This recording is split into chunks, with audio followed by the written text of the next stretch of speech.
Hidup adalah bunga di mana cinta adalah madunya. Hanya ada satu kebahagiaan dalam hidup ini, mencintai dan dicintai. Jika Anda menemukan seseorang yang Anda cintai dalam hidup Anda, maka pertahankanlah cinta itu. Kisah cinta sejati tidak pernah memiliki akhir.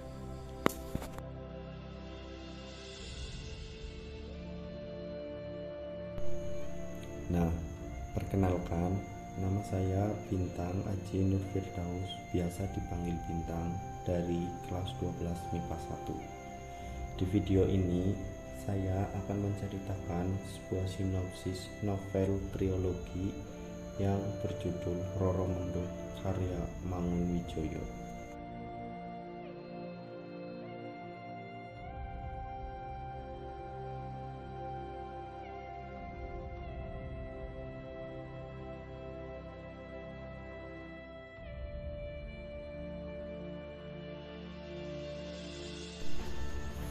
Dahulu di pesisir pantai utara Pulau Jawa, tepatnya di daerah Pati, Jawa Tengah, ada sebuah desa nelayan bernama Teluk Cikal.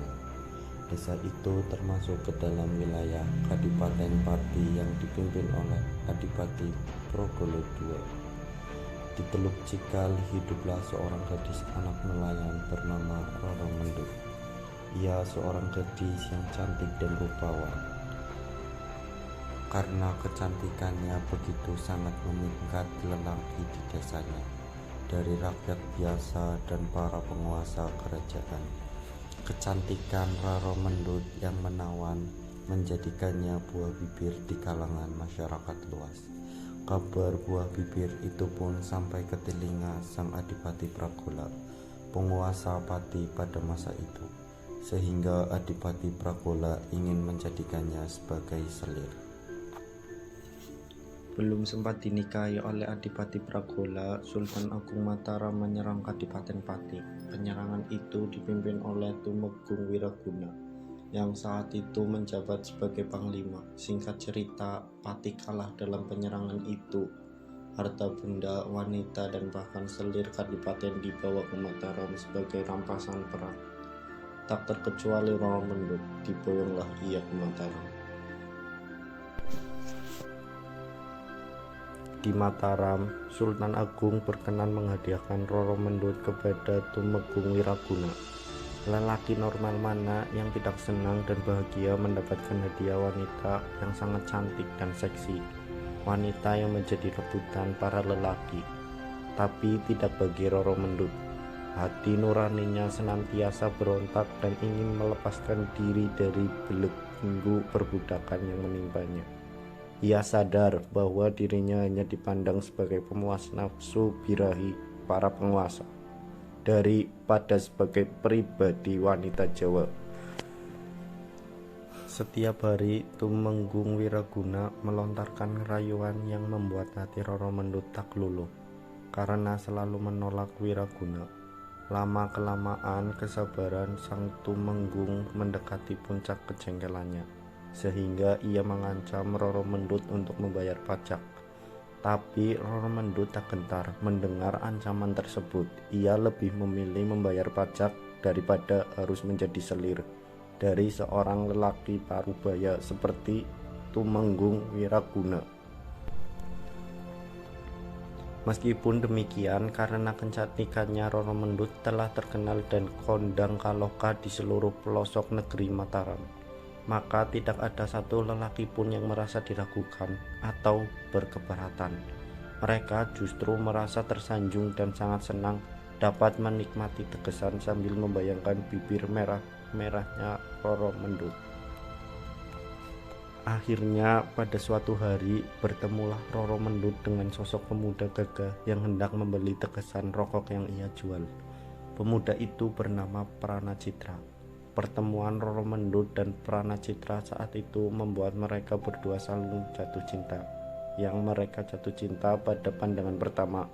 Akhirnya mereka pun menjalin hubungan. Dengan hanya bermodalkan ketulusan cinta dan tekad yang bulat, Pranacitra mengajak kawin lari pujaan hatinya. Karena sebelumnya Pranacitra dijodohkan oleh kedua orang tuanya, namun Pranacitra menolak dan tetap ingin menjalin hubungan dengan pujaan hatinya, yaitu Roro Mendut. Mendengar Roro Mendut kabur dengan Pranacitra, Tumenggung Wiraguna segera mengejar pelarian Roro Mendut. Bertemulah mereka di pesisir pantai selatan. Ditantanglah Pranacitra duel maut oleh Wiraguna.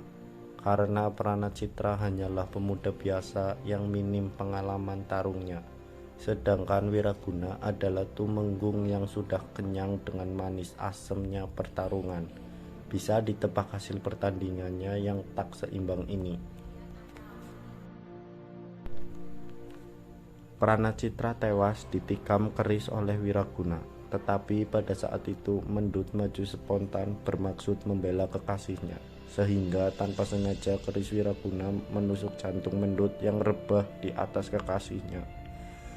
Senja di pesisir laut selatan sore itu menjadi saksi bisu kisah cinta berdarah mereka. Kisah cinta yang harus berakhir dengan nestapa. Tenggelamnya sang surya seolah-olah ikut berduka melihatnya.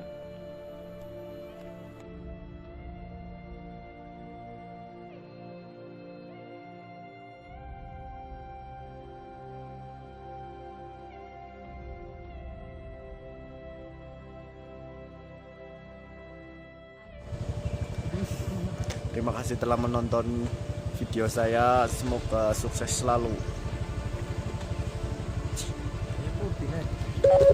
Nah, wis yuk.